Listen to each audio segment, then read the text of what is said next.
ಹೊಸ design try ಮಾಡಿರೋ ಥರನೇ ಇದೆ. Hello everyone, welcome back to our channel. Friends, ಇವತ್ತಿನ ವಿಡಿಯೋದಲ್ಲಿ ನಾನು ಒಂದು ತುಂಬ ಯೂಸ್ಫುಲ್ ಆಗಿರುವಂತಹ ಇಂಟ್ರೆಸ್ಟಿಂಗ್ ಆಗಿರುವಂತಹ ಒಂದು ವಿಡಿಯೋನ ಮಾಡ್ತಾ ಇದ್ದೀನಿ. ಅದೇನಪ್ಪ ಅಂದರೆ ಬ್ಲೌಸ್ ಆಲ್ಟ್ರೇಷನ್ ಬಗ್ಗೆ. ಆಲ್ಟ್ರೇಷನ್ ಯಾವ ರೀತಿ, ನಾವು ಕೆಲವೊಂದ್ಸಲ ಗೊತ್ತಿದ್ದೋ ಗೊತ್ತಿಲ್ಲದೇನೋ ತಪ್ಪು ಮಾಡಿಬಿಟ್ಟಿರ್ತೀವಿ, ರಾಂಗ್ ಕಟ್ ಮಾಡಿ ಸ್ಟಿಚ್ ಮಾಡಿಬಿಟ್ಟಿರ್ತೀವಿ. ಸ್ಟಿಚ್ ಮಾಡಿರೋ ಬ್ಲೌಸ್ನ ಕಸ್ಟಮರ್ ಹೇಳಿರೋ ಥರ ಪ್ಯಾಟ್ರನ್ನ ಹಾಕಿ ಯಾವ ರೀತಿ ಕರೆಕ್ಟ್ ಮಾಡಬೇಕು ಅಂತ ನಾನು ಈ ವಿಡಿಯೋದಲ್ಲಿ ತೋರಿಸ್ಕೊಡ್ತಾ ಇದ್ದೀನಿ. ಏನಪ್ಪ ಅಂದರೆ ಕಸ್ಟಮರ್ ನನಗೆ ಇದಕ್ಕೆ ಡೈಮಂಡ್ ನೆಕ್ ಇಡೋದಕ್ಕೆ ಹೇಳಿದ್ರು. ನಾನು ಮಿಸ್ ಆಗಿ ಮರೆತು ಕಟ್ ಮಾಡಿ ಫ್ರಂಟ್ ರೌಂಡ್ ಕಟ್ ಮಾಡಿಬಿಟ್ಟು ಸ್ಟಿಚ್ ಮಾಡಿಬಿಟ್ಟಿದ್ದೀನಿ. ಇವಾಗ ನಾನು ನೋಡಿದೆ ಅದು ಡೈಮಂಡ್ ನೆಕ್ ಹೇಳಿದ್ದಾರೆ. ನಾನು ಕಟ್ ಮಾಡಿ ಆಲ್ರೆಡಿ ಸ್ಟಿಚ್ ಮಾಡಿಬಿಟ್ಟಿದ್ದೀನಿ.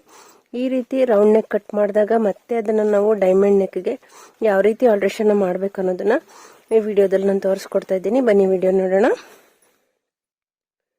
ಅದಕ್ಕೆ ಮುಂಚೆ ನೀವೇನಾದರೂ ನನ್ನ ಚಾನಲ್ನ ಹೊಸದಾಗಿ ನೋಡ್ತಾ ಇದ್ರೆ ದಯವಿಟ್ಟು ಸಬ್ಸ್ಕ್ರೈಬ್ ಮಾಡ್ಕೊಳ್ಳಿ ಫ್ರೆಂಡ್ಸ್. ಹಾಗೆ ಕೆಳಗಡೆ ಕಾಣ್ತಾ ಇರೋ ಬೆಲ್ ಐಕನ್ನ ಟಚ್ ಮಾಡಿ, ಇದರಿಂದ ನಾನು ಹಾಕೋ ಎಲ್ಲ ವಿಡಿಯೋಗಳನ್ನೂ ನೀವು ನೋಡಬಹುದು. ಮತ್ತೆ ವಿಡಿಯೋ ಇಷ್ಟ ಆದರೆ ದಯವಿಟ್ಟು ಲೈಕ್ ಕೊಡೋದನ್ನ ಮರಿಬೇಡಿ. ಬನ್ನಿ ಇವಾಗ ಯಾವ ರೀತಿ ಇದಕ್ಕೆ ಡೈಮಂಡ್ ನೆಕ್ನ ರೆಡಿ ಮಾಡಿ ಆಲ್ಟ್ರೇಷನ್ ಹೇಗೆ ಮಾಡಬೇಕು ಅಂತ ತೋರಿಸ್ಕೊಡ್ತೀನಿ. ನೋಡಿ, ನಾನು ಮತ್ತೆ ಅದೇ ಕಲರ್, ಸೇಮ್ ಕಲರಲ್ಲಿ ಲೈನಿಂಗ್ ಪೀಸ್ನ ತಗೊಂಡು ನಾನು ನೆಕ್ ಎಷ್ಟು ತಗೊಂಡಿದ್ದೆ ಅಷ್ಟು ನೆಕ್ನ ಕಟ್ ಮಾಡ್ಕೊತೀನಿ. ಲೈನಿಂಗ್ ಪೀಸ್ನ ತಗೊಂಡಿದ್ದೀನಿ. ನಾನು ಈ ಬ್ಲೌಸ್ಗೆ ಬೋಟ್ ನೆಕ್ ಇಟ್ಟಿರೋದ್ರಿಂದ ನೆಕ್ ಬಿಡ್ತು 4 ಇಂಚ್ ತಗೊಂಡಿದ್ದೆ. ಇದಕ್ಕೆ 1/4 ಇಂಚು ಕಮ್ಮಿ ತಗೊತೀನಿ. ಯಾಕೆಂದರೆ ಸ್ವಲ್ಪ ನಾವು ಆಲ್ರೆಡಿ ಸ್ಟಿಚ್ ಮಾಡಿದ್ರಿಂದ ಆ ನೆಕ್ ಬಿಟ್ಟು ಸ್ವಲ್ಪ ಮುಂದೆ ಸ್ಟಿಚ್ ಮಾಡ್ಕೋಬೇಕು ಇದನ್ನು. ಅದಕ್ಕೋಸ್ಕರ ಇಲ್ಲಿಗೊಂದು ಮಾರ್ಕ್ ಮಾಡಿಕೊಂಡು ನೆಕ್ ಡೀಪ್ ಲೆಂತು 7.5 ಇಂಚ್ಗೆ ಒಂದು ಮಾರ್ಕ್ ಹಾಕ್ಕೊಂಡಿದ್ದೀನಿ ಇಲ್ಲಿ. ಮತ್ತು ಈ ಡೈಮಂಡ್ ನೆಕ್ಗೆ ಈ ಕಡೆ ಸೈಡು ಶೇಪ್ಗೆ 5 ಇಂಚ್ಗೆ ಒಂದು ಮಾರ್ಕ್ ಹಾಕಿದ್ದೀನಿ. ಇವಾಗ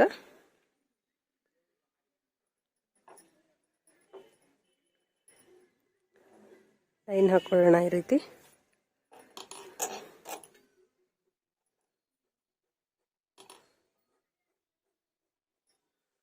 ಒಂದು ರೀತಿ ಈ ಥರ ಶೇಪ್ ಬರೋ ಥರ ಮಾರ್ಕ್ ಮಾಡಿಕೊಂಡು ಕಟ್ ಮಾಡ್ಕೊತೀನಿ ಇದನ್ನು.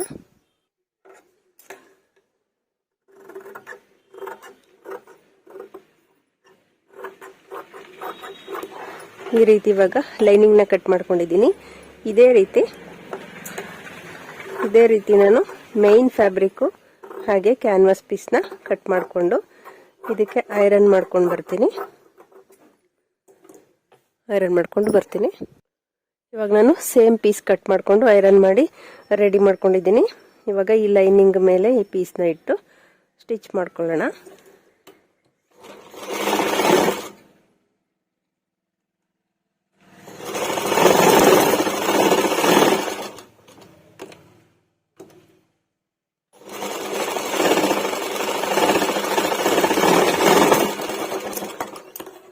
ಫ್ರೆಂಡ್ಸ್, ನಾನು ಟೈಲರಿಂಗ್ ಕಲಿಯೋರಿಗೆ ತುಂಬ ಯೂಸ್ಫುಲ್ ಆಗುವಂಥ ತುಂಬ ವಿಡಿಯೋಗಳನ್ನ ಆಲ್ರೆಡಿ ಅಪ್ಲೋಡ್ ಮಾಡಿದ್ದೀನಿ. ದಯವಿಟ್ಟು ನನ್ನ ಚಾನಲ್ಗೆ ಹೋಗಿ ಒಂದ್ಸಲ ನೋಡಿ. ಈ ವಿಡಿಯೋ ಬಗ್ಗೆ ನಿಮ್ಗೆ ಏನಾದ್ರು ಡೌಟ್ಸ್ ಇದ್ದರೆ ಕಮೆಂಟ್ ಸೆಕ್ಷನ್ನಲ್ಲಿ ಕಮೆಂಟ್ಸ್ ಮಾಡಿ, ನಾನು ರಿಪ್ಲೈ ಮಾಡ್ತೀನಿ. ಇವಾಗಿದ್ದ ಟರ್ನ್ ಮಾಡಿಕೊಂಡು ಸ್ಟಿಚ್ ಮಾಡ್ಕೊತೀನಿ. ಒಂದೊಂದ್ಸಲ ಈ ರೀತಿ ರಾಂಗ್ ಕಟ್ ಮಾಡಿದಾಗ ತುಂಬ ತಲೆ ಬಿಸಿ ಆಗುತ್ತೆ. ಹೇಗೆ ಮಾಡೋದಪ್ಪ ಅಂತ ಗೊತ್ತಾಗಲ್ಲ, ತುಂಬ ಕಷ್ಟಪಡ್ತಾ ಇರ್ತಾರೆ. ಅಂಥವ್ರಿಗೆ ಈ ವಿಡಿಯೋ ತುಂಬ ಯೂಸ್ಫುಲ್ ಆಗುತ್ತೆ ಅಂತ ಅಂದ್ಕೊಂಡಿದ್ದೀನಿ. ಇಷ್ಟ ಆಗಿರೋ ದಯವಿಟ್ಟು ಲೈಕ್ ಮಾಡಿ, ಹಾಗೆ ನಿಮ್ಮ ಫ್ರೆಂಡ್ಸು ಫ್ಯಾಮಿಲಿ ಮೆಂಬರ್ಸ್ಗೂ ವಿಡಿಯೋನ ಆದಷ್ಟು ಶೇರ್ ಮಾಡಿ ಫ್ರೆಂಡ್ಸ್.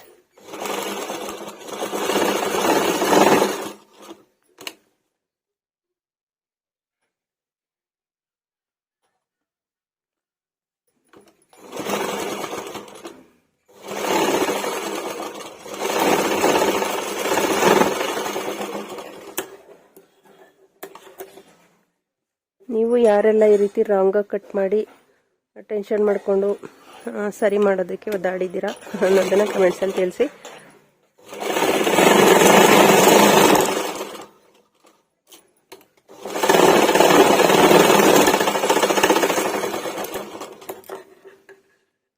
ಎಕ್ಸ್ಟ್ರಾ ಇರೋ ಪೀಸ್ನ ಕಟ್ ಮಾಡಿ ತೆಗೆಯೋಣ.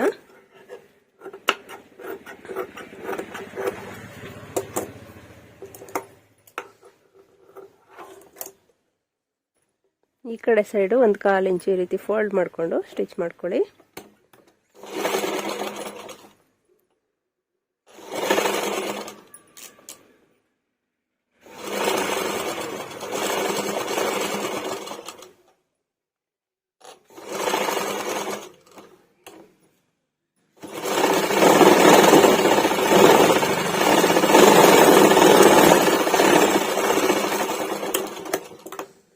ಇವಾಗ ನೋಡಿ ಈ ರೀತಿ ಡೈಮಂಡ್ ನೆಕ್ ಶೇಪ್ನ ರೆಡಿ ಮಾಡ್ಕೊಂಡಿದ್ದೀನಿ. ಇವಾಗ ಪೀಸ್ನ ತಗೊಂಡು, ಈಗ ನಾನು ಫ್ರಂಟ್ ಪಾರ್ಟ್ ಆಲ್ರೆಡಿ ಸ್ಟಿಚ್ ಮಾಡ್ಕೊಬಿಟ್ಟಿದ್ದೀನಲ್ವ, ಇದನ್ನು ತಗೊಂಡು ಇದ್ರ ಮೇಲೆ ಸ್ಟಿಚ್ ಮಾಡ್ಕೊತೀನಿ.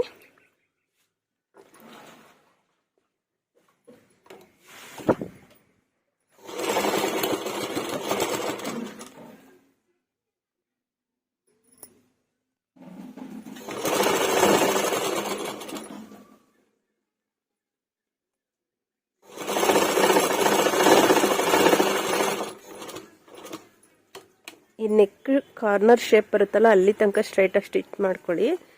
ಇಲ್ಲಿ ನಾವು ಶೇಪ್ ಕೊಡುವಾಗ ನೋಡಿ, ಸ್ವಲ್ಪ ಇದು ಈ ಶೇಪ್ ಇದೆಯಲ್ಲ, ಇದು ಈ ಪೀಸ್ ಬಿಟ್ಟು ಮೇಲೆ ಬಂದರೂ ಪರವಾಗಿಲ್ಲ, ಹಾಗೆ ಇಟ್ಕೊಂಡು ಹೊಲ್ಕೋಬೇಕಾಗುತ್ತೆ.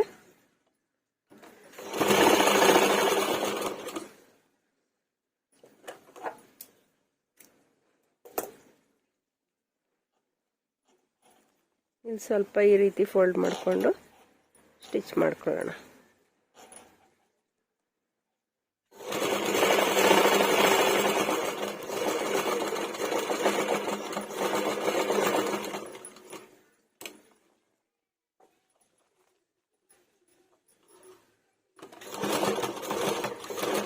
ಇವಾಗ ಈ ರೀತಿ ಮಾಡುವಾಗ ಸ್ವಲ್ಪ ಅಕ್ವರ್ಡ್ ಆಗಿ ಕಾಣಿಸ್ಬಾರ್ದು ಅಂತ ಹೇಳಿದ್ರೆ ಈ ರೀತಿ ಪೈಪಿಂಗ್ನ ಈ ಸೈಡ್ಗೆ ಕೊಟ್ಟು ಸ್ಟಿಚ್ ಮಾಡಿದ್ರೆ ಇದು ಒಂದು ರೀತಿ ಲುಕ್ ಕಾಣುತ್ತೆ ಚೆನ್ನಾಗಿ. ಇದು ಒಂದು ಹೊಸ ಪ್ಯಾಟ್ರನ್ ಥರನೇ ಕಾಣಿಸುತ್ತೆ. ಇದು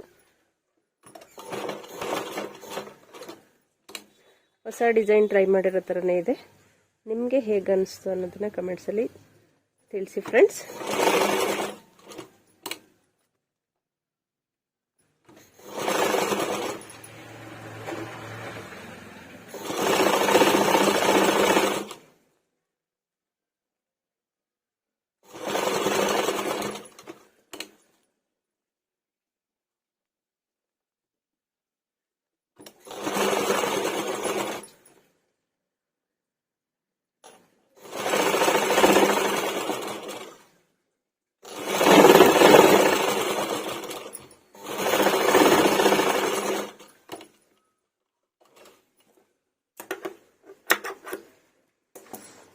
ನೋಡಿ ಇವಾಗ ಎಷ್ಟು ನೀಟಾಗಿ ಡೈಮಂಡ್ ಶೇಪ್ ಸ್ಟಿಚ್ ಆಗಿದೆ ಅಂತ. ನಾವು ರೌಂಡ್ ನೆಕ್ ಮಾಡಿದ್ದು ಒಳಗಡೆಗೆ ಸೇರ್ಕೊಳ್ಳುತ್ತೆ, ಅದೇನೋ ಅಷ್ಟು ಅಕ್ವರ್ಡ್ ಆಗಿ ಅಂತ ಅನ್ಸಲ್ಲ. ತುಂಬಾ ಚೆನ್ನಾಗಿದೆ, ಹೊಸ ಪ್ಯಾಟ್ರನ್ ಬಂದಿರೋ ತರ ಇದೆ. ಇವಾಗ ಎರಡೂ ಸೈಡ್ ನೋಡಿ ಸ್ಟಿಚ್ ಮಾಡಿದ್ದೀನಿ, ಈ ರೀತಿ ಇದೆ.